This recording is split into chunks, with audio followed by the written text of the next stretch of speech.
abduhu wa rasuluhu la nabiyya wa la rasula ba'dah.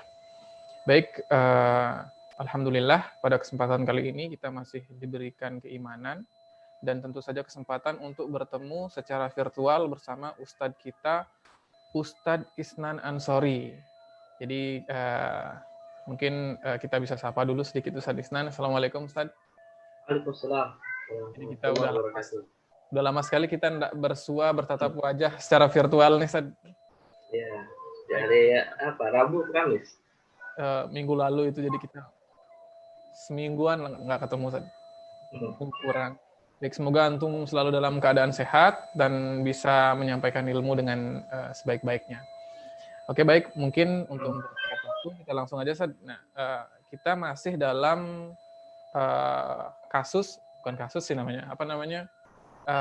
materi istinbat ta'lili saja. Ya. Jadi insya Allah kita bakal membahas tentang qawadihul illah sekarang. Baik, tafadhal Ustaz, mungkin untuk opening. Bismillahirrahmanirrahim. Alhamdulillahirabbil alamin alladzi an'amana bi ni'matil iman wal islam. Wassalatu wassalamu ala khairil anam sayyidina wa habibina wa qurrati a'yunina wa maulana Muhammadin wa ala alihi wa sahbihi wa man sara ala nahjihi wa iktafa atharahu ila yaumil qiyam, amma ba'd. Alhamdulillah, kita kembali bersyukur kepada Allah Azza wa Jalla pada kesempatan di sore hari ini. Allah memberikan kepada kita taufik untuk bisa mengisi waktu kita pada bulan yang mulia ini, bulan Dzulqa'dah, salah satu di antara 4 bulan haram dan sekaligus salah satu dari 3 bulan haji. Tentu kita berharap mudah-mudahan pada bulan ini.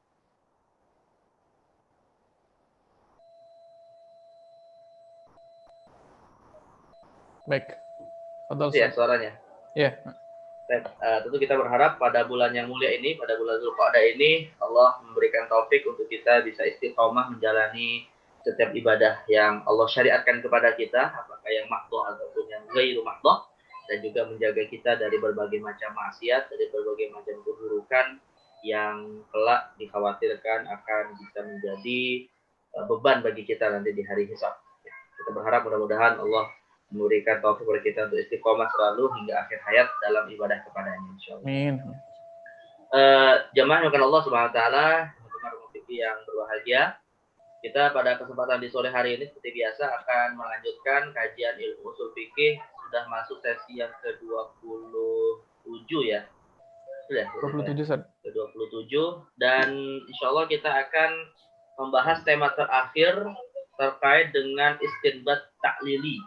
Ya, ini tema terakhir dari istinbat ta'lili, yang mana istinbat ta'lili ini merupakan salah satu subbab ya dari bab ketiga dalam ilmu usul fikih, yaitu tentang istinbatul ahkam. Ya, nah, jadi kalau kita sedikit review bahwa ilmu usul fikih ini ada 4 bab, yaitu seputar hukum, kemudian dalil, hukum syariah, kemudian dalil syariah, kemudian istinbatul ahkam, metode dalam memahami dalil-dalil untuk melahirkan hukum-hukum syariat, dan yang keempat adalah masalah ijtihad dan taklid. Ya, jadi kita ini sudah masuk bab yang ketiga, yaitu istinbatul ahkam.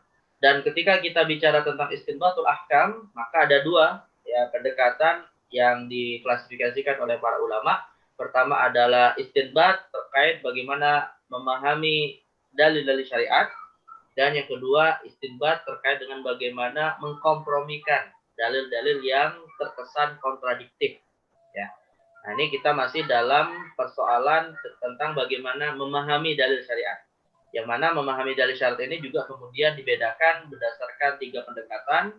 Pertama adalah pendekatan bahasa Arab, karena sumbernya adalah berbahasa Arab, Al-Quran dan Sunnah, yang disebut dengan istinbat bayani, ada mantuk, mafhum, ada nasun, zahir, dan seterusnya.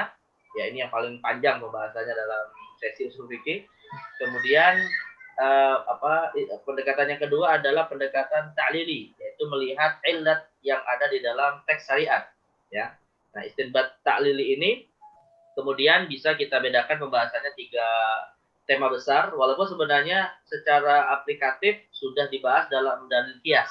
Ya, tapi kita lebih fokus kepada persoalan bagaimana mengetahui illah, bagaimana mengetahui alasan-alasan atau sifat-sifat yang Allah disebutkan secara eksplisit ataupun implisit di dalam pengaturan syariatnya di dalam Al-Quran dan Sunnah, sekaligus juga bagaimana bisa menerapkan illat tersebut kepada masalah-masalah baru yang belum ada dalam Al-Quran dan Sunnah melalui dalil qiyas, gitu ya. Nah, terkait dengan istinbat ta'lili ini, kita pada pembahasan pertama menyampaikan bahwa ada 3 pembahasan utamanya ya, Pak. Pertama adalah klasifikasi, ini dibedakan menjadi 2, istinbat ta'lili tasyri'i dan istinbat ta'lili qiyasi, ya. Kemudian yang kedua, ada 2 sesi kita bahas pada pertemuan yang lalu, yaitu masalikul illah, terkait bagaimana mengetahui illat syariat, ya, atau bagaimana mengetahui alasan-alasan penerapan syariat. Nah, ini yang ketiga ini kita akan mempelajari ruang atau ring debatnya para ulama, ya. Nah, jadi kita akan mempelajari bagaimana para ulama itu berdiskusi, ya, bagaimana para ulama berada dalam Raudhatun Nazir, dalam taman perdebatan gitu ya. Fa in qala qila, fa in qila qulna. Kata Syekh kata Imam Ibnu Qudamah dalam Raudhatun Nazir. Kalau mereka berkata A, kami akan jawab B. Ya, kalau mereka jawab C, kami akan debat dengan D. Itu kan begitu metodenya Imam Ibnu Qudamah dalam Raudhatun Nazir. Nah, tetapi ya tentu kita nggak seribet itulah. Nah, kita permudah sedikit gitu ya, yaitu pembahasan tentang qawadihul illah. Qawadihul illah yaitu terkait dengan metode bagaimana para ulama itu, ya sebenarnya kalau istilah berdebat mungkin agak kasar ya, mendiskusikan lah banyak gitu ya. Ya karena tentu walaupun di tengah perdebatan ilmiah ya tetap saling menghormati, menghargai, saling merahmati dan seterusnya, itu tetap ada, itu akhlaknya para ulama begitu gitu ya. Tapi kita akan belajar bagaimana mereka itu punya metode yang argumentatif tentang bagaimana mengkoreksi dan terkutip mengkoreksi ijtihad ulama lain gitu ya. Walaupun sebenarnya begini, Pak, ada kaidah di dalam bab ijtihad bahwa al-ijtihadu la yanqudu bil ijtihad. Ya, kalaupun nanti ujung terakhir dari perdebatan itu tidak ada titik temunya, masing-masing akhirnya berpegang kepada pendapatnya masing-masing, ya nggak masalah juga gitu ya. Ya kalau misalnya mereka sepakat, ya nanti menjadi ijma, namanya ijma dimni, ya, atau ijma sukuti, atau ijma-ijma yang sudah kita bahas dalam ijma gitu. Tapi kalau mereka berselisih, malah sebenarnya perselisihan itulah yang bisa menimbulkan kemudahan gitu ya. Baik. Ini banyak alternatif nanti dari pendapat yang ada. Nah, jadi artinya, namun tetap mereka punya metode tersendiri tentang bagaimana mendiskusikan apa yang mereka sampaikan dalam argumentasi menetapkan hukum syariat. Tapi khususnya dalam bab qiyas ini ya, dalam bab qiyas gitu. Karena kalau dalam bab yang lain tentu ada metode tersendiri. Jadi kita bicara qawadihul illah itu sederhananya ya mencari titik lemahnya qiyas para ulama gitu ya. Jadi untuk meruntuhkan argumentasinya. Ya, walaupun sekaligus bisa saja yang ingin diruntuhkan punya argumentasi juga untuk menguatkan kembali gitu ya. Jadi intinya bagaimana kita memahami para ulama itu berdebat dalam masalah qiyas gitu ya. Dan ini seperti yang pernah saya sampaikan pada pertemuan yang lalu adalah metode ilmiah ya untuk kita mendiskusikan, sebenarnya seakan mengisyaratkan mendiskusikan hal baru yang tidak ada secara langsung pada masa Rasul. Jadi para ulama itu seakan mengisyaratkan kepada kita kalau ada masalah-masalah baru yang tidak ada secara teksnya dalam Al-Quran dan Sunnah, ya metodenya tuh bukan dengan memvonis itu bid'ah gitu. Itu bukan metode ilmiah ya. Betul. Memvonis itu bid'ah gara-gara nggak ada contohnya dari Rasulullah, itu bukan cara para ulama untuk menghukumi suatu masalah. Baik. Tapi adalah bagaimana melihatnya menurut metode-metode yang ada di dalam kajian ilmu ushul fikih yang diistilahkan oleh Imam Izzuddin bin Abdussalam ketika beliau mengatakan al-bid'atu fi'lun lam yu'had fi ahdi Rasulillah wa hiya munqasimah, ya bahwa bid'ah itu adalah sesuatu yang tidak ada di masa Nabi dan terpecah menjadi 5. Ada bid'ah wajib, bid'ah haram, bid'ah makruh, bid'ah mubah, bid'ah mandubah. Tapi poin pentingnya adalah pada ucapan yang terakhir, wa tariqatu ma'rifati dzalika an tu'radul bid'atu ala qawaid syariah. Dan bagaimana kita mengetahui hukum atas perkara baru itu tadi yang nggak ada di zaman Nabi, bukan dengan mengatakan, oh aku nggak menemukan Nabi melakukannya, akhirnya haram, begitu gitu ya. Tapi dengan mengembalikannya kepada kaidah-kaidah syariat gitu. Dan kaidah syariatlah yang nanti akan menghukumi perkara ini apakah wajib, haram, sunnah, makruh, dan seterusnya. Karena hakikatnya apa yang tidak dilakukan Nabi itu malah hukum asalnya mubah selama bukan pada wilayah yang dilarang oleh Nabi Shallallahu Alaihi Wasallam, yang Nabi sebutkan sebagai wataroka'an asya min ghairi nisyan. Kan Nabi mengatakan dalam suatu hadis, Innallaha hadda hududan. Allah sudah memberikan batasan syariat. Ya, kemudian mewajibkan sesuatu maka lakukanlah, lalu mengharamkan sesuatu maka tinggalkanlah. Nah, terakhir Nabi katakan wataroka'an asya min ghairi nisyanin rahmatan lakum. Dan meninggalkan banyak hal yang tidak langsung dijawab secara teks dalam Al-Quran dan Sunnah, ya, yang mana itu adalah rahmat bagi kita. Artinya hukum asalnya mubah, gitu kan, sampai ada unsur pelanggaran syariat, gitu, yang nanti dalam istilah usul fikih disebut dengan sunnah tarkiyahnya Rasulullah SAW. Nah, jadi intinya yang ingin saya kedepankan adalah dalam pembahasan qawaidul illah ini, ya kita jangan langsung terlalu memvonis ketika ada ijtihad ulama yang nggak ada dalil Al-Quran dan Sunnahnya, langsung kita katakan nggak punya dalil, gitu ya. Baik. Nah, gitu. Jadi bisa jadi pakai kias, bisa jadi pakai dalil yang lain, gitu kan. Dan tentu metode untuk kita tidak menyetujuinya ya bukan dengan memvonis itu bid'ah, tapi ada metode tersendiri. Intinya sih kalau ulama berijtihad dan menyimpulkan suatu hukum, husnuzon dulu lah. Ya. Karena kalau kita kemudian menganggap ulama itu nggak punya dalil, kita sudah memvonis dia fasik. Dan memvonis ulama fasik bahaya, ya. Damul ulama itu masmum, darah para ulama itu beracun, gitu ya. Bisa jadi malah kena kepada kita, gitu. Baik. Nah, jadi ini gambaran sederhana dari bab kita. Tapi sekali lagi mungkin agak sulit memahaminya, namun paling tidak kita tahulah bagaimana bentuk perdebatan mereka dalam bab qawaidul illah. Ya. Dan seperti biasa, Ustaz Zaifa, silakan ditampilkan PowerPoint-nya untuk memudahkan kita memahami apa sih yang dimaksud qawaidul illah dan juga metode-metode yang dibahas. Tiga hal yang akan kita bahas terkait dengan qawaidul illah ini. Pertama tentu adalah definisinya, apa yang dimaksud qawaidul illah. Lalu dalam qawaidul illah ini nanti ada 4 rukun, ya. Dan saya meringkaskan, lebih tepatnya mungkin cukup membahas 10 metode saja. Sebenarnya qawaidul illah ini banyak, ya, metodenya banyak, bisa belasan bahkan mungkin puluhan. Nice. Tapi karena waktu kita yang sangat terbatas, saya akan bahas 10 saja. Karena nanti dari 10 ini pun kalau mau dijabarkan terkait dengan 4 rukun qiyas bisa jadi ada 4, masing-masing ada 4 lagi, gitu ya. Nice. Ya, karena rukun qiyas itu kan ada 4. Ada asal, ada hukum asal, ada faro', ada illah, ya kan? Dan ketika para ulama ingin membantah qiyas ulama yang lain, ya semua unsur dari 4 rukun qiyas ini akan dibantah satu-satu, gitu. Dan 10 metode dan metode yang lain bisa saja satu-satu nanti digunakan sebagai metode bantahan itu. Maka bisa dikatakan satu metode bercabang lagi nanti menjadi 4 metode sebenarnya, gitu. Baik. Tapi ya karena waktu terbatas, kita akan ambil yang mudah-mudah aja lah, yang sederhana saja untuk memahami itu. Baik, pertama kita akan bahas dulu apa yang dimaksud qawaidul illah secara definisi, ya. Nah, jadi qawaidul illah ini diambil dari kata qawadih dan al-illah, ya.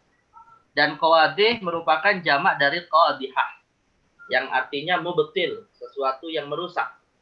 Nah, jadi dalam bahasa Arab itu yang merusak itu banyak istilah digunakan, disebut dengan qadihah, disebut dengan mubtil, disebut dengan naqid. Maka ada istilah nawaqidul wudu, ya, pembatal wudu. Nah, ini istilah-istilah yang intinya adalah sesuatu yang merusak. Maknanya adalah kalau secara bahasa ya sederhananya qawaidul illah berarti faktor yang bisa merusak illat, gitu ya, atau faktor yang bisa menjadikan qiyas para ulama itu tertolak. Baik. Dan tentu kenapa di sini kok lebih spesifik disebut illat, tidak disebut asal atau hukum asal atau faro' misalnya, gitu ya, di antara 4 rukun qiyas. Karena memang di antara 4 rukun qiyas itu yang paling penting adalah illat. Ya, yang paling penting itu adalah sifat yang nantinya menjadi bahan analogi. Nah, bahan analogi untuk memberlakukan hukum atau untuk menerapkannya kepada kasus yang lain. Baik. Ya, yang kita sebut dengan istilah ta'lil tasyri'i dan ta'lil qiyasi, gitu. Atau disebut illah qasirah dan illah muta'addiyah. Nah, jadi intinya fokusnya di illat sih, tapi sebenarnya dalam perdebatannya bukan hanya illat yang nanti dibahas, gitu ya. Dibahas juga asalnya, dibahas juga faro'nya, gitu. Waduh. Ya, tapi kebanyakan sih illatnya yang dibahas sebenarnya. Jadi intinya istilah untuk qawaidul illah ini disebut istilah untuk menyebut metode bagaimana para ulama membantah, ya, taklil mazhab atau taklil ulama lain dalam dialektika qiyas. Nah, intinya metode saling berbantahan antara mereka, gitu, yang digambarkan oleh Imam Ibnu Qudamah sebagai Raudhatun Najih. Tadi saya menggunakan bahasa yang agak kasar, ring ya. Kalau Ibnu Qudamah kan raudhah. Raudhah itu kan taman. Taman. Gazebo-nya ulama lagi berdebat. Guys. Gazebo kan tempat yang nyaman, angin semilir gitu ya. Dia debatnya itu nggak sampai urat lehernya tegang gitu ya. Sambil minum kopi, kan enak kalau debat sambil minum kopi misalnya gitu. Nah ini qawaidul illah. Nah, di dalam kitab-kitab usul fikih, istilah qawaidul illah ini disebut dengan banyak istilah. Ya, ada disebut dengan qawaidul illah, disebut juga dengan al-i'tirad 'alal qiyas, ya. Disebut juga dengan mubtilatul qiyas, ya, tadi makna bahasa yang sama dengan qadihah, atau disebut dengan naqdul qiyas. Ya, tadi kan saya sebutkan ada istilah nawaqidul wudu, pembatal wudu, maka digunakan juga dalam istilah naqdul qiyas, atau juga disebut dengan al-as'ilah ilal qiyas. Ya, pertanyaan yang diajukan dalam pertanyaan yang sifatnya itu untuk membantah gitu ya dalam proses qiyas. Gitu. Jadi intinya semua istilah yang ada ini kalau kita membaca kitab usul fikih maknanya sama sebenarnya. Intinya bagaimana ulama ingin membantah qiyas ulama yang lain atau satu mazhab kepada mazhab yang lain. Ini definisi dari qawaidul illah. Nah, sedangkan rukunnya ada 4. Ya, maka dalam penjelasan contohnya nanti 4 hal ini yang akan kita jadikan panduan. Ada 4 rukun dalam proses qawaidul illah. Pertama mustadil. Tentu yang pertama kali yang akan diutarakan adalah ya yang mengajukan qiyas gitu ya. Jadi artinya istilahnya kalau kita gambarkan seperti suatu pengadilan, yang pertama akan ditampilkan itu adalah mudda'i. Ya, mudda'i itu artinya orang yang menuduh gitu ya. Orang yang yang memvonis sesuatu. Nah, itu namanya disebut kalau dalam bab qiyas mustadilnya. Yang mengajukan qiyas. Saya menetapkan hukum A berdasarkan qiyas B misalnya gitu ya. Nah, itu rukun yang pertama. Maka enggak akan ada qawaidul illah kalau tidak ada qiyas yang diajukan gitu ya. Jadi qawaidul illah itu adanya malah setelah qiyas. Itu yang pertama. Yang kedua adalah bukan hanya dia mengklaim punya qiyas, tapi juga mana produk qiyasnya. Apa produk qiyasnya? Atau yang kalau dalam pengadilan bisa kita sebut sebagai bayyinah. Mana buktinya? Gitu ya. Bukti dari qiyasnya itu apa? Bukan bayyinah. Mudda'a alaihi, sesuatu yang dituduhkan itu apa gitu. Produknya, objeknya itu apa. Lalu kemudian yang membantahnya, yang menolak qiyas mustadil disebut dengan mu'tarid. Ya, mu'tarid itu adalah pihak yang menggugat qiyas mustadil. Nah, sedangkan metode dalam menggugat qiyas mustadil kalau dalam peradilan disebut dengan bayyinah. Ya, bukti untuk membatalkan apa yang diajukan dari suatu klaim gitu ya. Nah, jadi ini 4 rukun nih. Dan makanya nanti dalam contoh-contohnya dari 10 metode yang akan kita bahas, apa qiyas mustadil? Artinya mustadil itu sedang menyampaikan qiyas apa gitu ya. Lalu kemudian qiyasnya bagaimana, lalu bagaimana gugatannya dan atau siapa yang menggugat dan kemudian bagaimana metode di dalam menggugat qiyas tersebut. Ya ujungnya nanti bisa saja gugatannya diterima, bisa saja gugatannya tidak diterima ya, tergantung kekuatan dalam penyampaian argumentasi. Nah, ini intinya 4 hal yang ada dalam qawaidul illah. Yang ini lebih enak dengar bahas contohnya sebenarnya lebih mudah. Kalau konsep kadang lebih sulit menjelaskan. Baik. Langsung aja kita masuk kepada 10 metode dan contohnya masing-masing. Ya. Ini ada 10 metode. Mantap. Ini waktunya cukup apa enggak ya? Istifsar, mumana'ah, taksim, munaqad. Ini sengaja pakai bahasa Arab ya. Mau diterjemahin satu-satu bahasa Indonesia kayaknya nggak ada bahasa yang pas. Iya sih. Jadi langsung aja pakai bahasa Arab. Fasadu i'tibar dan seterusnya. Langsung satu-satu aja kita bahas. Pertama istifsar. Ya, apa sih yang dimaksud dengan istifsar dan bagaimana contoh qiyas yang dibantah ya dengan metode istifsarnya para ulama ini.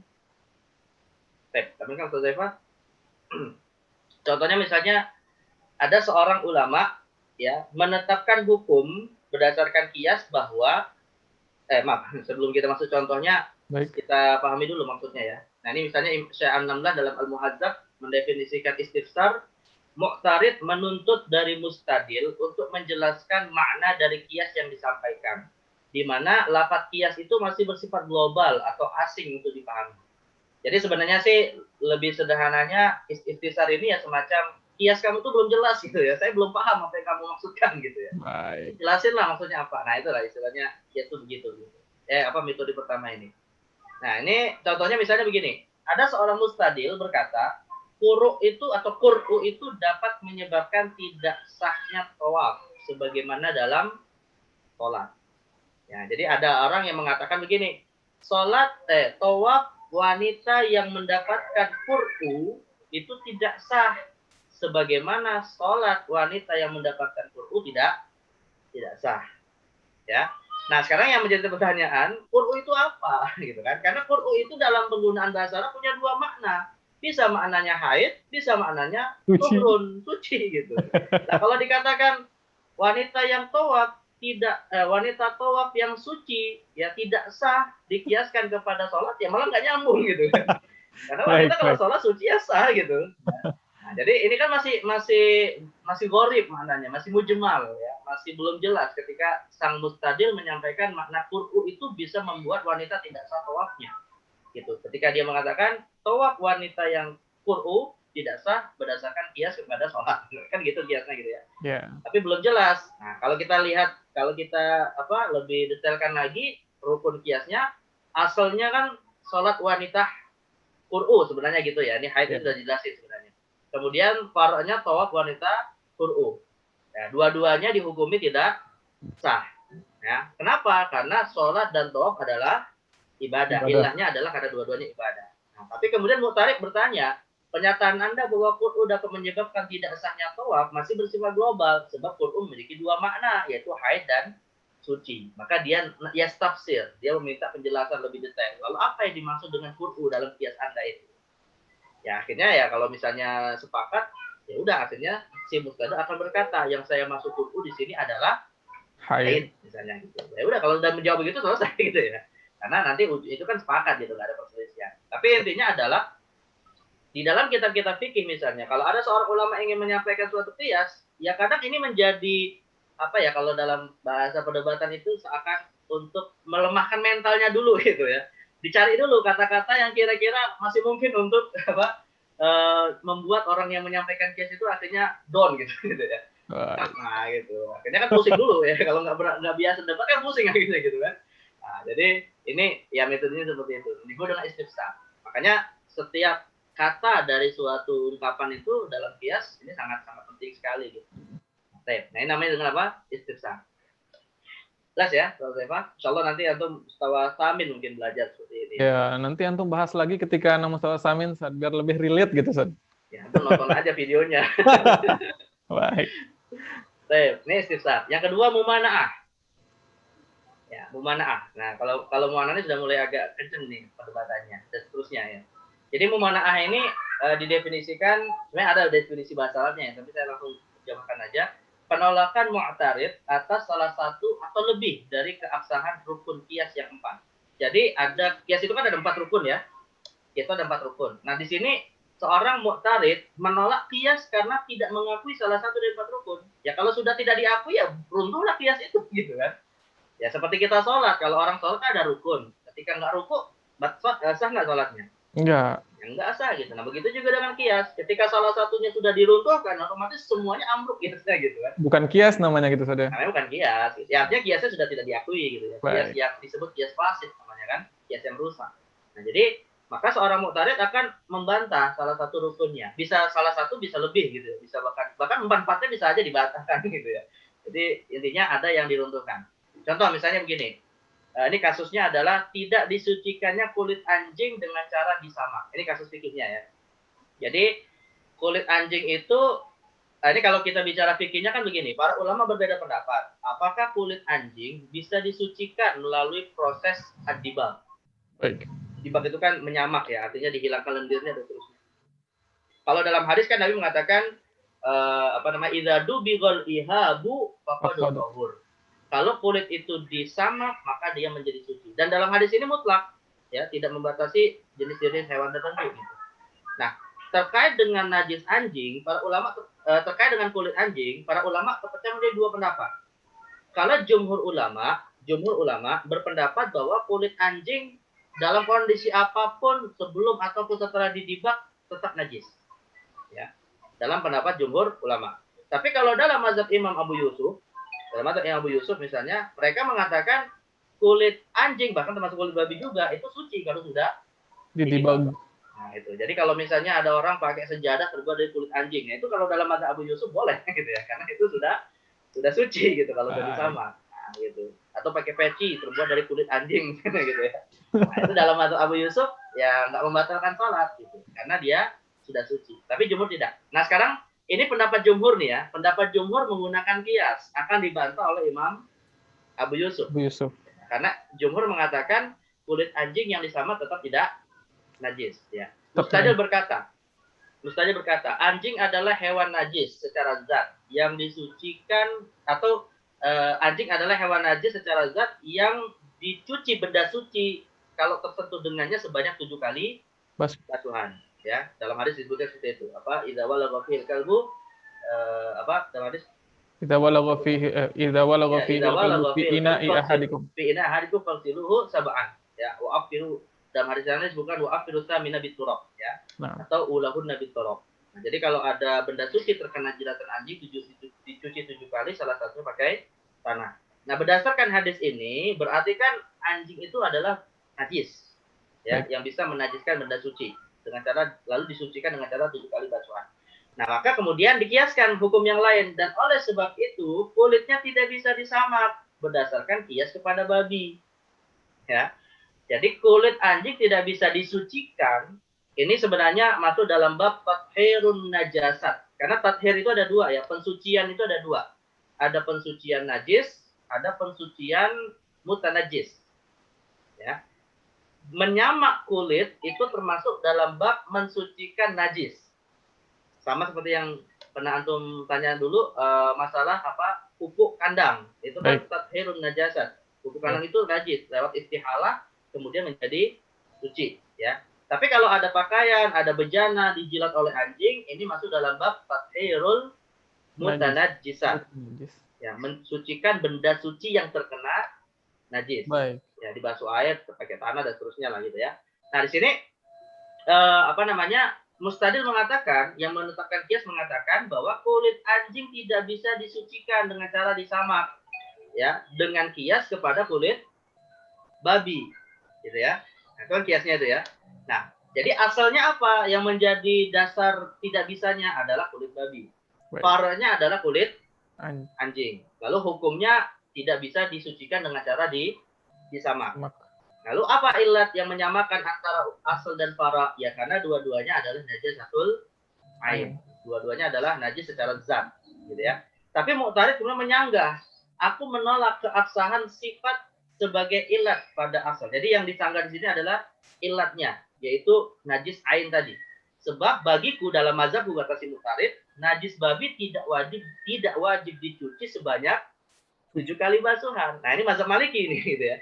Jadi dalam mazhab Maliki ya, atau bahkan bukan mazhab Maliki saja, bisa dikatakan jumhur ulama termasuk mazhab Hanafi juga, dan sebagian ulama Syafi'iyah itu mengatakan kalau babi tidak bisa disucikan dengan cara dibasuh 7 kali. Karena yang secara tekstual ada hadisnya adalah anjing gitu, dan kias kepada anjing itu juga masih dipersoalkan gitu ya. Baik. Gitu. Karena dalam Al-Qur'an dan hadis Nabi nggak ada disebutkan ada 7 kali basuhan terhadap najis babi gitu. Nah, maka si Mu'tarid mengatakan, karena bagi mazhabku, misalnya mazhab Maliki atau mazhab Hanafi misalnya, yang mengatakan bahwa babi tidak disucikan ketika ada benda suci terkena najis babi sebanyak 7 kali, maka babi tidak bisa menjadi asal untuk anjing. Gitu. Artinya si Mu'tarid ingin membantah bahwa, ini Mu'tarid ini kebetulan berpendapat kulit babi termasuk bisa disucikan lewat samak, atau Abu Yusuf. Kebetulan gitu ya. Jadi ketika dikiaskan kepada babi, maka di sini kiasnya dianggap fasid, tidak relevan gitu ya. Alasannya karena kalau untuk 7 kali basuhan anjing iya, sedangkan babi tidak. Maka hukum-hukum yang lain seperti disucikannya kulit lewat samak ini pun tidak bisa dikiaskan satu sama lain. Nah itu. Jadi intinya dia menolak ilat yang ada pada kias si Mustadil. Ya ini Kalau kita bicara fikih di luar Syafi'i sih ya memang seperti itu gitu ya. Tapi kalau dengan mazhab Syafi'i saja di kita ya selesai lah ya. Nah, anjing babi semuanya mutlak najis gitu. Baik. Baik. Nah, ini namanya disebut dengan mumana'ah. Intinya dia menolak ilat untuk diterapkan sebagai sifat dalam mengkiaskan asal kepada farad. Baik, kemudian taksim. Nah, kalau taksim ini definisinya adalah mu'tarid mengungkapkan lafaz qiyas mustadil yang mengandung kemungkinan dua makna atau lebih. Sembari menetapkan pilihannya atas satu makna dan menolak makna yang lain, atau menerima kedua makna namun menolak implikasi hukum dari keduanya. Mungkin bingung atau bacanya. Contoh langsung cakep, San. Ini mirip dengan istifsar sebenarnya ya. Di mana dalam suatu qiyas itu ada lafaz yang punya kemungkinan makna lebih. Tapi salah satunya atau bahkan dua-duanya ditolak oleh mu'tarid. Ya, contoh aja lah kita masuk biar lebih jelas. Baik. Misalnya begini. Tidak wajib zakat atas harta sobi. Ini kasus fikihnya ya. Jadi pertanyaannya begini, ada anak yang belum balik. Sobi itu kan anak belum balik. Dia punya harta. Ya, punya harta yang sudah mencapai nisab. Wajib nggak menunaikan zakat tahunan? Ya, misalnya ada seorang anak kecil sudah punya uang 1 triliun. Ya, sudah punya uang misalnya 7 triliun. Mungkin nggak Ustaz Zefah, ada anak kecil punya uang 7 triliun? Mungkin, San. Ya mungkin ya, dapat warisan kan dari bapaknya yang meninggal. Gitu. Jadi si bapak ini meninggal punya warisan 8T. Ya, si istri dapat 1/8, anaknya kan dapat 7/8 gitu ya. Jadi anaknya dapat 7/8 berarti kalau 8 triliun ya berarti 7 triliun. Jadi hak waris si anak. Kebetulan anaknya masih umur 2 tahun. Gitu ya. Nah, ini bagaimana kemudian apa namanya apa istilahnya ini?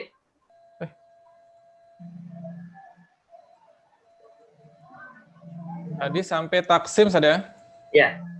Nanti kalau waktunya nggak cukup, mungkin apa kita bagi dua aja seperti Masarikul Illah kemarin. Bisa, San. Nah, sampai ke munaqadah atau tarkib. Iya, baik. Ini sudah berapa menit? Nah, melanjutkan lagi, kita udah sampai di zakat sobi, San. Tafadhol. Ya, ini taksim ini kebetulan kasusnya adalah yang kita contohkan perdebatan antara mazhab Hanafi dan Jumhur. Ya. Jadi terkait dengan masalah syarat bagi muzaki. Jadi kalau dalam mazhab jumhur ulama, syarat muzaki itu kan cuma 3. Ya. Syarat muzaki itu cuma 3 kalau dalam mazhab jumhur, yaitu al-muslimu malikun lindisab. Jadi kalau dalam mazhab jumhur 3 syarat saja, dia muslim, punya harta, dan hartanya mencapai nisab. Gitu ya. Dalam arti kalau misalnya muzakinya ini belum balik, bahkan misalnya muzakinya gila, misalnya gara-gara dapat warisan 7T, terkejut, gila akhirnya. Itu dalam mazhab jumhur tetap wajib zakat gitu ya. Dan tentu yang menunaikan nanti kan walinya gitu, bukan dia. Dia gimana mau bayar zakat, gila gitu ya. Tapi kan hartanya tetap milik dia gitu ya. Nah, jadi ini dalam mazhab jumhur. Tapi kalau dalam mazhab Hanafi tidak. Dalam mazhab Hanafi berpendapat bahwa akal itu juga syarat wajib zakat. Ya, artinya kalau orang tidak berakal karena sebab umurnya belum balik atau memang tidak berakal dalam arti fungsi akalnya hilang, maka pada dasarnya tidak wajib dizakati. Nah, di sini Mustadil berkata, yaitu mazhab Hanafi, ya tidak wajib zakat atas harta sobi atau anak yang belum balik, sebab zakat adalah ibadah yang mensyaratkan balik, sebagaimana ibadah-ibadah lainnya. Nah, jadi dalam hal ini mazhab Hanafi berargumentasi dengan qiyas bahwa asal ya atau dasar qiyas itu adalah pada dasarnya semua ibadah itu mensyaratkan balik. Ya, syarat orang wajib sholat itu kan balik. Syarat orang wajib puasa adalah balik. Ya, dan seterusnya gitu ya. Jadi intinya dalam mazhab Hanafi asalnya adalah ibadah yang mensyaratkan balik, dan hukum asal ibadah memang mensyaratkan balik gitu ya. Nah, sedangkan faroknya zakat. Faroknya atau kasus baru misalnya yang belum ada jawabannya anggaplah begitu adalah zakat atas harta anak yang belum balik ya atau sobi. Nah, hukumnya apa? Masing-masing tidak wajib. Yaitu sobi tidak wajib ibadah sholat misalnya atau puasa, sedangkan zakat juga tidak wajib. Dan ilatnya karena yang tidak wajib tadi belum balik. Kan gitu. Jadi bisa dikatakan kiasnya itu begini. Anak kecil yang punya harta mencapai nisab tidak wajib zakat dikiaskan kepada sholat. Yang mana dia juga tidak wajib sholat karena umurnya belum balik. Nah, itu kan argumentasi mazhab siapa? Hanafi. Jadi Hanafi. kias kepada ibadah-ibadah lain gitu ya. Nah, Mu'tarid yaitu pendapat jumhur ulama ya mengatakan yang menyanggah kiasnya mazhab Hanafi dengan mengatakan ya, dan metodenya disebut taksim di sini, Anda menyebut istilah ibadah dalam kias. Ya, tadi kan disamakan dengan ibadah ya, ada ibadah lainnya.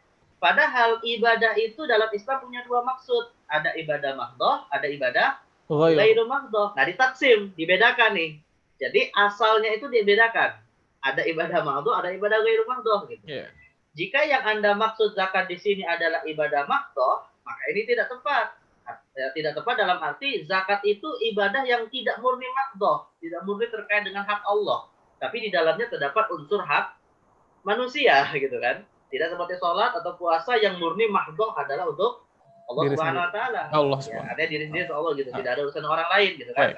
Nah, maka tidak tepat mengatakan zakat kepada anak kecil yang tidak wajib atas dasar kias kepada ibadah yang bersifat mahdhah. Karena zakat tidak murni mahdhah, gitu ya.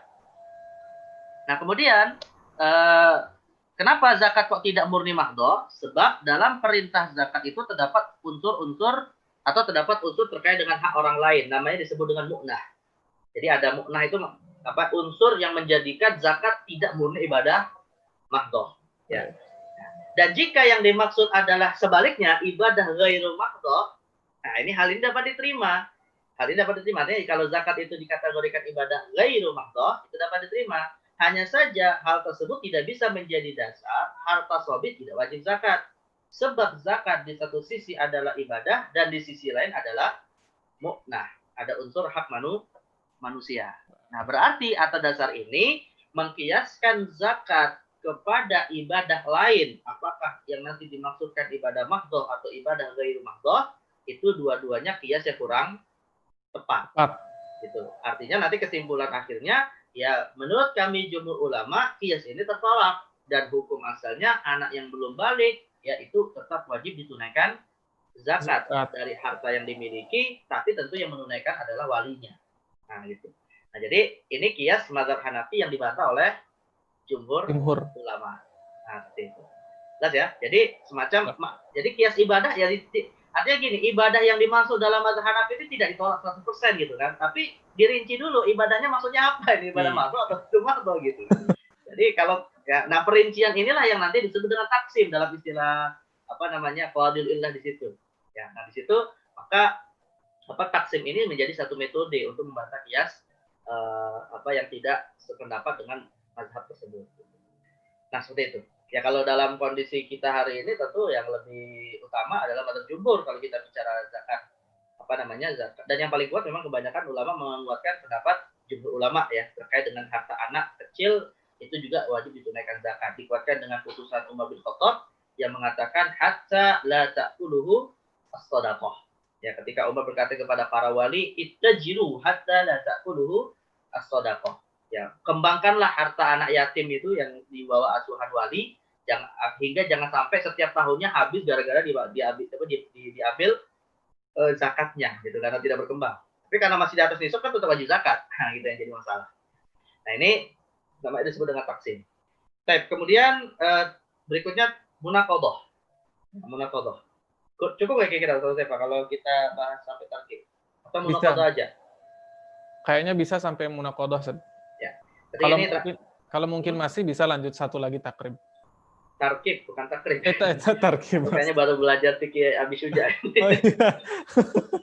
Baik. Sekarang munaqadhah ya. Ya. Nah, ini munaqadhah misalnya atau definisi munaqadhah begini, sanggahan mu'tarid atas qiyas mustadil dengan menetapkan bahwa dalam kasus tertentu ilat mustadil dapat ditemukan tetapi tidak dijumpai adanya hukum. Ya, jadi ilatnya mungkin disepakati gitu, tapi tidak dijumpai ilat tersebut sesuai dengan hukum yang ada pada salah satu antara asal dan far'a. Nah, itu namanya disebut dengan munaqadhah. Jadi biasa ulama mesti menyebutkan hadza qiyas manqudun bihadza misalnya. Ya, contoh misalnya sederhana gini, saya sebelum masuk kepada contoh, misalnya ini ada orang ini kiasnya bukan kias yang diterima ya, maksudnya kias sebagai contoh aja. Ada yang mengatakan misalnya begini, khamr itu hukumnya haram atas dasar dia cair. Jadi kias kepada benda cair. Jadi khamr itu haram karena kias kepada benda cair. Nah ini nanti bisa dibantah dengan mengatakan itu manfut, tertolak, karena tidak setiap cair itu haram. Nah, gitu. Berarti hukum yang ada pada asal tidak berlaku pada hukum yang ada pada faral. Nah, gitu. Nah itu yang dimaksud dengan nakot atau munaqadah. Ya. Nah ini contohnya misalnya dalam bab niat pada tayamum. Niat pada tayamum. Jadi Mustadil berkata, niat adalah syarat dalam wudhu, sebagaimana tayamum, dengan ilat bahwa keduanya adalah metode toharoh. Nah ini kebalikan Ustaz Zaifa ya. Ini pendapat jumhur berdasarkan kias dikritik oleh mazhab Hanafi. Ya. Jadi kalau dalam mazhab jumhur ulama, semua ibadah bersuci dari hadas, apakah mandi, wudhu atau tayamum, harus ada niat. Harus ada niat. Ya, karena misalnya Ustaz Uzaifa lagi mukul-mukul di atas tanah. Yang membedakan antara lagi mainin tanah sama tayamum apa? Niat. Ya niat gitu kan. Maka dalam mazhab jumhur itu rukun gitu ya. Untuk membedakan dengan amalan yang lain gitu. Ada niat ini adalah rukun. Tapi kan yang menjadi persoalan dalam ayat ataupun hadis nggak ada penjelasan detail tentang masalah niat gitu ya. Kalau dalam Al-Qur'an masalah wudhu ada isyaratnya. Wa idza qumtum ila shalah, ya kan, yang kemudian menjadi dalil atas niat wudhu gitu kan. Idza qumtum ila sholati faghsilu dan seterusnya. Tapi kalau untuk tayamum nggak ada gitu. Nah, jadi akhirnya jumhur ulama mengatakan niat itu adalah rukun juga atau syarat. Ya, ini istilah rukun atau syarat nanti diperselisihkan juga posisinya gitu ya. Baik. Tapi intinya kan wajib gitu ya, karena nanti dalam pendapat sebagai ulama niat itu kan sebelum amalan, maka disebut syarat. Ya, seperti mazhab Maliki misalnya. Tapi kalau dalam mazhab Syafi'i kan niat itu bagian dari amalan. Nah, maka dia termasuk rukun. Nah, jadi tapi terlepas nanti beda antara istilah syarat atau rukun, intinya sepakat lah kalau niat itu adalah wajib dalam mazhab jumhur gitu ya.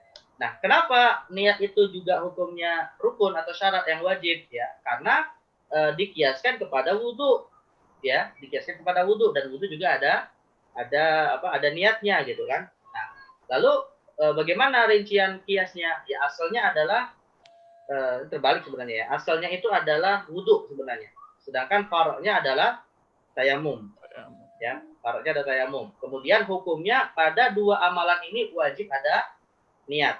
Dipersyaratkan niat pada tayamum. Itu kebalikan ya, sebenarnya niat wudhu dikiaskan kepada niat tayamum gitu ya. Intinya seperti itu kias dua amalan bersuci dari hadas ini. Nah, ilatnya apa? Karena dua-duanya metode bersuci ya. Nah, dalam mazhab Hanafi, niat dalam praktek wudhu itu bukan rukun. Tapi kalau dalam praktek tayamum itu rukun dalam mazhab Hanafi. Jadi mazhab Hanafi membedakan niat dalam bab wudhu dengan dalam bab tayamum. Karena dalam mazhab Hanafi yang namanya rukun wudhu itu cuma 4 ya, membasuh wajah, membasuh kedua tangan, mengusap kepala, dan membasuh kedua kaki. Nah, sedangkan kalau niat bahkan tertib saja bukan rukun, itu hanya dalam mazhab Hanafi hukumnya adalah wajib atau sunnah muakkadah gitu ya. Nah, jadi dalam mazhab mereka ini betul berarti asalnya itu tayamum ya, yang dikiaskan wudhu kepada tayamum. Iya, betul. Nah, jadi mazhab Hanafi menyanggah begini, dalil ini tidak benar untuk menetapkan wudhu harus ada niat. Karena ilat ini ada dalam membasuh pakaian dari najis, yaitu membasuh pakaian dari najis seperti najis anjing yang harus pakai tanah. Ya. Tetapi semua ulama sepakat bahwa tidak harus ada niat di dalam membasuh pakaian dari najis. Ya, maka karena membasuh pakaian dari najis tidak harus ada niat, begitu juga dengan wudhu tidak harus ada niat. Karena dua-duanya adalah praktek bersuci. Ya. Nah, jadi dalam mazhab Hanafi, ya wudhu itu nggak ada niat, dibantah kiasnya jumhur, gitu ya, dengan apa istilahnya itu meletakkan ilat yang ada dalam tayamum ya bukan pada tempatnya gitu. Karena kalau kita bicara dalam bersuci dari najis, semua ulama sepakat tidak harus ada niat. Gitu. Ya kalau misalnya harus ada niat, repot juga. Setiap kali mau cuci pakaian niat dulu. Gitu. Kalau bersihin lantai ada niat dulu kan repot gitu. Nah, karena ulama sepakat bersuci dari najis tidak ada niat, maka dalam mazhab Hanafi ya begitu juga dengan wudhu. Maka nggak bisa dikiaskan kepada tayamum. Nah, itu argumentasinya begitulah gitu ya. Oke. Nah, jadi mazhab Hanafi lebih cenderung mengatakan wudhu itu sama seperti bersuci dari najis. Walaupun nanti sih jumhur ulama akan membantah juga, ya kata jumhur ulama, ya bersuci dari najis beda dengan bersuci dari hadas. Ini kan kita sedang bicara hadas, bukan bicara najis. Karena wudhu, tayamum, dan mandi itu kan adalah ibadah terkait dengan bersuci dari hadas. Ya ini hadas gitu. Hadas, ya, ini contoh untuk memudahkan saja perbedaan antara atau memudahkan pemahaman munafik. Tapi sederhananya seperti yang tadi saya contohkan. Kalau ada yang mengharamkan, misalnya ada yang mengharamkan misalnya ada yang mengatakan narkoba itu tidak haram misalnya atas dasar kias kepada gula karena dua-duanya bubuk misalnya gitu kan, ya, tidak haram gitu, tapi kiasnya kepada gula, dua-duanya bubuk. Ya, tentunya nanti akan dibantah ya dengan mengatakan apa ya, narkoba tidak selalu bentuknya bubuk, bisa jadi dalam bentuk yang lain gitu kan, berarti kiasnya tidak tepat gitu. Ya intinya begitu. Nah, ini contoh-contoh perbantahan antara para ulama terkait dengan kias. Mungkin kita cukupkan di sini aja kalau untuk diskusi terkait munaqadhah. Jadi kita gunakan waktu yang tersisa untuk diskusi aja saja. Ya, silakan. Masih ada beberapa menit lagi ini, jadi kita insya Allah. Jadi ini sedikit aja mungkin antum bisa jawab cepat. Semua yang antum sampaikan dari taksim sampai munaqadhah tadi itu adalah metode untuk membantah ijtihad ulama spesifik di kias gitu saja. Ya, seperti itu. Oke, baik. Ya, membantahnya melalui salah satu dari 4 rukun kias ya. Walaupun yang tadi saya katakan di awal lebih sering yang dibantah, yang dibatalkan istilahnya ya, adalah illat gitu. Ya, karena itu yang menjadi poin penting dalam persoalan kias. Itu benar-benar metode Rodatun Nazir banget, Sad. Bantah-bantahan itu. Masya Allah. Tapi intinya sih begini, bagi kita yang mungkin tidak terbiasa, ini kan ada unsur, para ulama menegaskan ada unsur ilmu mantiknya, ada unsur ilmu jidalnya gitu ya.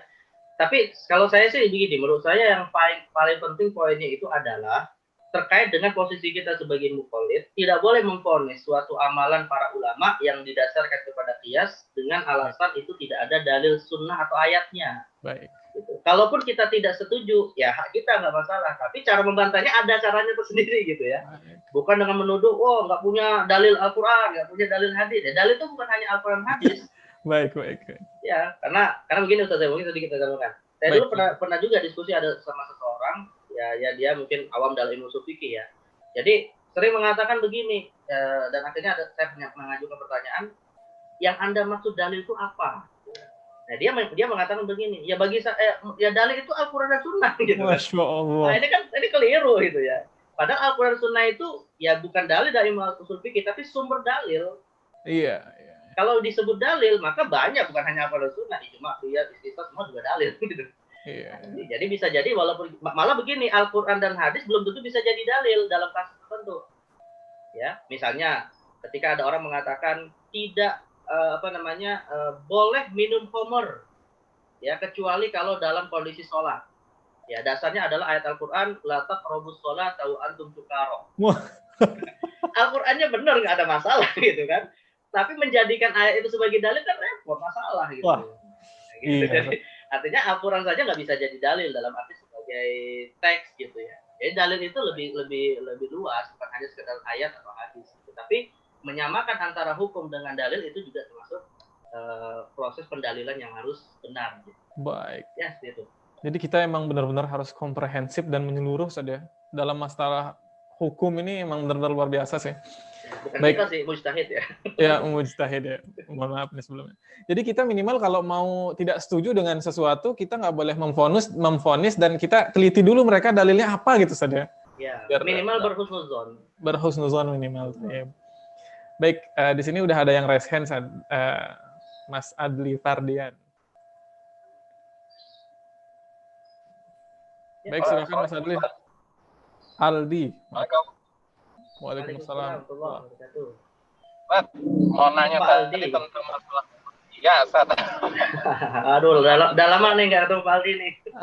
Iya, Ustaz. Ustaz Afwan, tadi nanya bukan masalah kias, tapi tentang masalah tadi fikih wudu, masalah niat. Karena setahu anak kan kalau niat itu di awal ibadah itu niat. Tapi kalau wudu itu kan sunnahnya cuci tangan, terus kumur-kumur dan hidung baru ke muka. Tapi ada hadis menyatakan bahwa pada saat kita niat itu pada saat kita cuci muka kita niat. Saya agak bingung itu maksudnya apa, Ustaz. Oh. Gimana? Awal tadi ya. Kenapa? Ulangi saat cuci tangan. Nah, kan kalau niat itu kan di awal ibadah biasanya. Di awal ibadah kita niat. Nah, berwudu ini kalau nggak salah ada hadisnya pada saat kita cuci muka kita baru berniat di situ. Ada hadisnya. Okay. Nah, itu saya agak bingung maksudnya gimana, Ustaz. Dan juga kalau nggak salah kalau kayak Syafi'i kan di situ niatnya panjang, berniat berwudu untuk menghapuskan hadas kecil karena Allah. Nah, kalau kita niatnya ya berwudu untuk sholat karena Allah atau berwudu niat wudu aja itu apakah cukup, Ustaz? Itu terima kasih, Ustaz. Assalamualaikum warahmatullahi wabarakatuh. Waalaikumsalam warahmatullahi wabarakatuh. Terima kasih Bapak Aldi. Silakan, Ustaz. Ini masalah bersuci dari hadas ya. Pertama begini, memang kalau dalam mazhab Syafi'i secara khusus seperti penjelasan Imam Nawawi misalnya ya. Niat atau gini ya, dalam mazhab Syafi'i secara umum kan yang namanya niat itu adalah rukun pertama dalam setiap aktivitas ya, sholat, zakat, wudu ya, kecuali yang dikecualikan misalnya seperti puasa Ramadan. Kalau puasa Ramadan itu malah tidak dikategorikan rukun ya, karena itu dilakukan sebelum puasa. Tapi untuk amalan secara umum kan yang namanya niat dilakukan di awal amalan.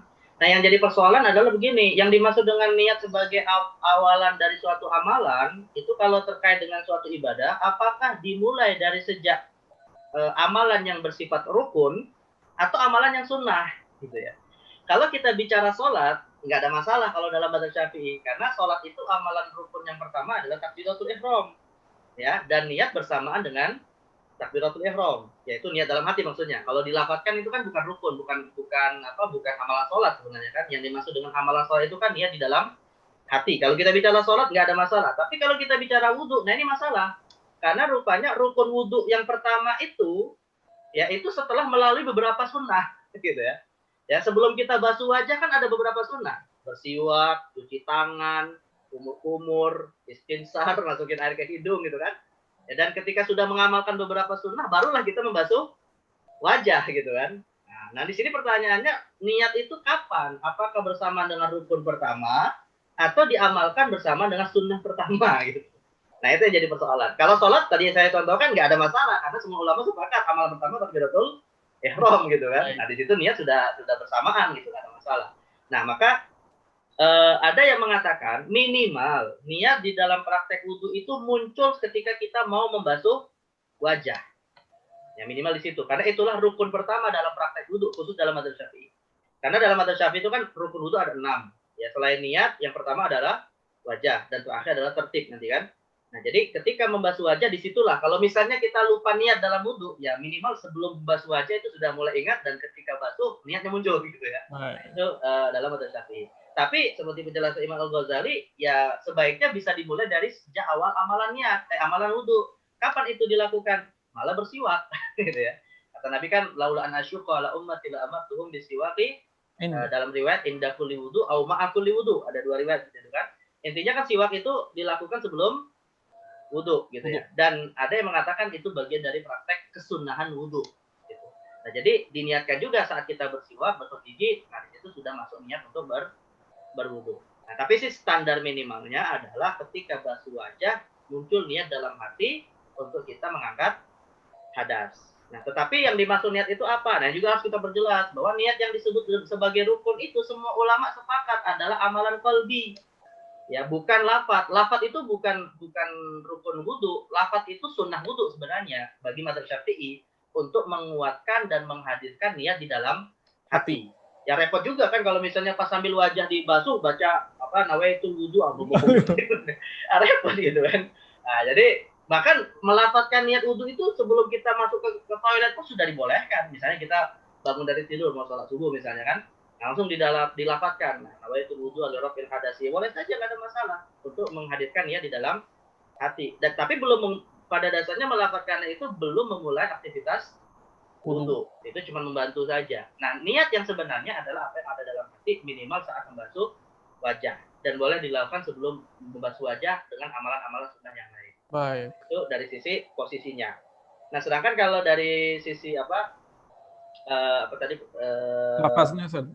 Ya, kalau lafaznya sih sebenarnya mau pakai bahasa Indonesia juga nggak masalah gitu. Artinya intinya menuju kepada apa yang menjadi tujuan. Kalau wudu berarti lirafil hadasi, tapi kalau untuk lirafil hadasil asghar atau mengangkat hadas kecil, tapi kalau untuk mandi adalah lirafil hadasil akbar, mengangkat hadas besar. Tapi yang jadi unik begini, mungkin saya tambahkan sedikit ya. Yang unik itu begini, Pak. Dan tadi Pak Aldi yang bertanya, kalau kita mandi janabah, ya malah itu sebenarnya tidak usah kita berniat untuk berwudu.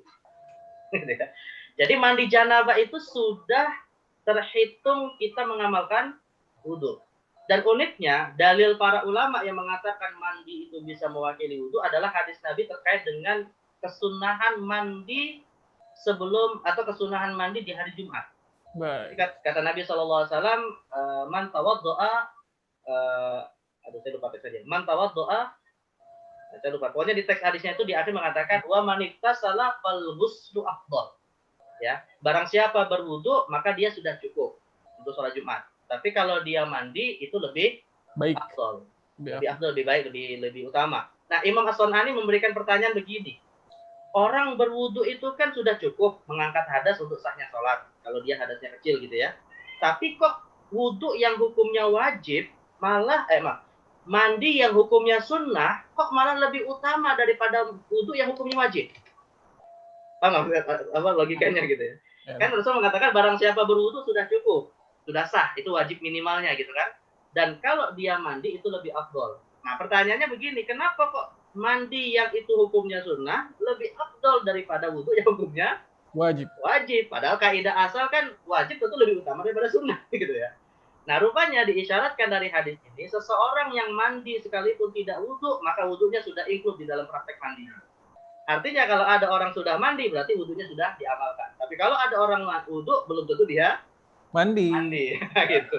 Nah itu dalil-dalil yang mengatakan namanya mandi sudah mewakili wudu. Nah makanya kalau ada orang sudah mandi janabah nggak sempat dia wudu, ya sudah bisa dia bersiap untuk sholat. Nah, boleh nggak Ustaz Utsaifa kalau ada orang sudah mandi langsung sholat, boleh nggak tanpa dia berwudu? Boleh, Ustaz, mandi wajib kan? Nah, belum boleh. Karena dia belum nutup aurat, kan pakaian dulu. Oke. Baik. Ya, ada rukun-rukun dan surat yang lain. Baik.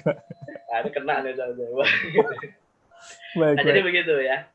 Ya, seperti itu. Itu ada lagi yang Oke. Ustaz, mungkin biar seimbang saja kita setelah pertanyaan raise hand, kita baca pertanyaan dari chat saja. Oh, ada ya? Ya silakan. Ada, Ustaz. Ini ada pertanyaan privat, Ustaz. Ustadz mau nanya, pada waktu bulan Syawal pada hari Senin, kalau misalnya niat awalnya mau puasa Senin, tapi siangnya keingat kalau belum selesai puasa Syawal 6 hari, kalau mengubah niat saat kita keingat siangnya untuk mengubah niat puasa, boleh nggak? Oh, ini berarti kalau dalam istilah, sebenarnya lebih tepatnya ini ilmunya qawaid fiqhiyah ya, dalam bab dalam bab kaidah al-umuru bi maqasidiha, ya terkait dengan masalahnya. Nah, secara istilah dalam ilmu qawaid fiqhiyah namanya disebut dengan qalbun niyah. Qalbu itu artinya membolak-balikkan, mengganti niat gitu ya dari amalan. Nah, kalau untuk masalah kaidahnya sebenarnya begini, merubah niat wajib menjadi sunnah ulama sepakat boleh. Merubah niat sunnah menjadi wajib ulama sepakat nggak boleh. Merubah wajib menjadi wajib yang lain ulama sepakat nggak boleh. Nah, yang menjadi persoalan mengubah sunnah menjadi sunnah. Nah, ini boleh atau tidak? Pada dasarnya sih dibolehkan kalau itu adalah amalan sunnah. Misalnya seperti kita kalau sholat bahkan sebenarnya kalau ibadah sunnah kalau misalnya kita ingin menambah juga boleh gitu ya. Misalnya tadi kan pertanyaannya, iya double. Jadi itu masuk dalam bab at-tasyrik bin niyah nanti. Baik. Ya. Kebetulan dia misalnya puasa niatnya malam puasa sunnah Senin misalnya kan. Nah, kebetulan masih di bulan Syawal, dia masih tadi ditanyakan misalnya masih belum menyempurnakan, ya nggak usah dirubah niat. Tambahin aja niatnya puasa Syawal tadi gitu ya. Selama puasanya masih berjalan ya tetap dibolehkan itu menambah niat tadi ya. Khusus untuk puasa kan batasan menambah niat atau meniatkan suatu ibadah puasa adalah sebelum zawal ya, sebelum sebelum waktu zuhur masuk gitu ya. Nah, jadi sebenarnya tanpa harus merubah niat, hakikatnya boleh saja ditambah dan pahalanya double juga. Jadi kalau misalnya menambah niat saja boleh ya, apalagi merubah niat. Selama dua-duanya tetap ibadah sunnah. Kalau wajib nggak bisa. Misalnya, saya puasa Senin, rupanya masih punya qadha Ramadan, ya nggak bisa. Gitu ya. Nah, itu nggak bisa, malah nggak sah ibadah qadhanya. Ya lanjutin puasa Seninnya aja. Nah, seperti itu. Ini karena waktunya sebentar lagi menjelang maghrib, Ustaz. Mungkin kalau ada pertanyaan dari pemirsa yang lain bisa ditanyakan besok saja. Ya, silakan. Atau antum mau jawab cepat nih, ada satu orang yang ingin raise hand lagi satu nih. Ya udah, boleh silakan. Boleh ya, silakan. Siapa? Ya, silakan Pak Denny. Oh, Pak Denny. Aduh, Afan nih. Sudah sore ya.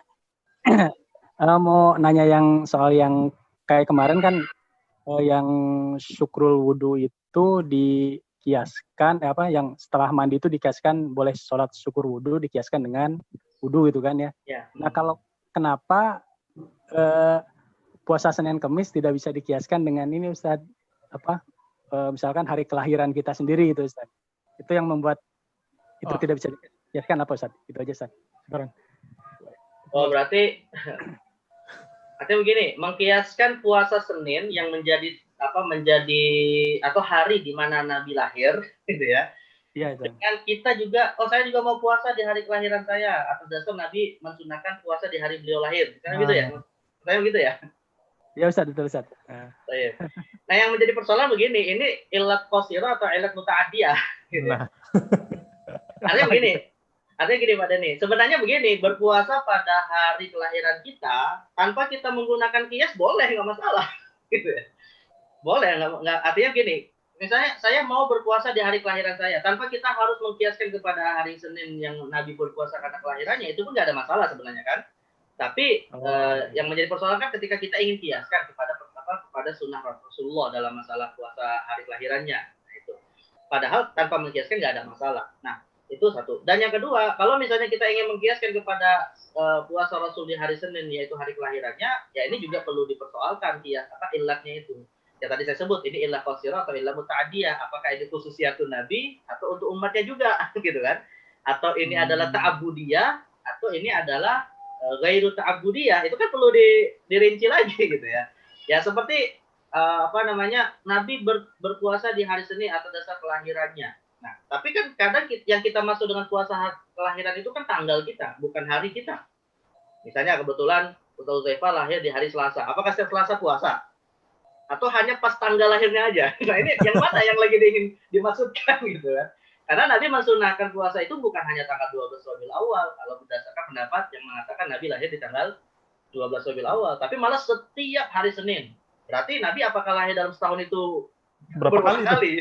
Kan nggak juga gitu. Ya. Jadi maksud saya bukan berarti tidak boleh ya, tapi menggunakan kias, nah ini juga mungkin kurang tepat gitu dalilnya kalau menggunakan kias. Tapi yang lebih tepat sih menurut saya adalah anjuran kita memperbanyak amalan mutlak. Ya malah kiasnya itu bisa dikaitkan dengan sabda Nabi SAW, "A'inni ala nafsika bikasrati sujud."